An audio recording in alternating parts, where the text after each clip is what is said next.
Ti stai sbagliando, che hai visto non è Francesca. Oggi parliamo di infedeltà. In Italia il tradimento da parte degli uomini è del 26%, ma anche le donne non scherzano.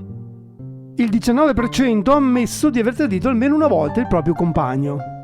Allora mi viene in mente la tipica scena dei due amanti, con il marito di lei che ritorna prima del previsto.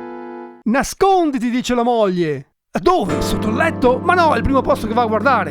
È nel comò. Ma non ci sto, fa lui. Allora dove può nascondersi l'amante?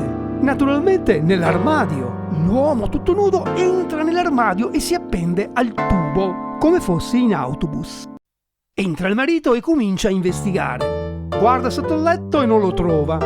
Nel comò non c'è niente. Apre l'armadio e trova l'uomo appeso al tubo. Dice: ma lei che ci fa qui? Io mi ha mandato il comune per la disinfestazione delle tarme. Ma lei è tutto nudo. Mamma santa, ma quanto veloci sono queste tarme!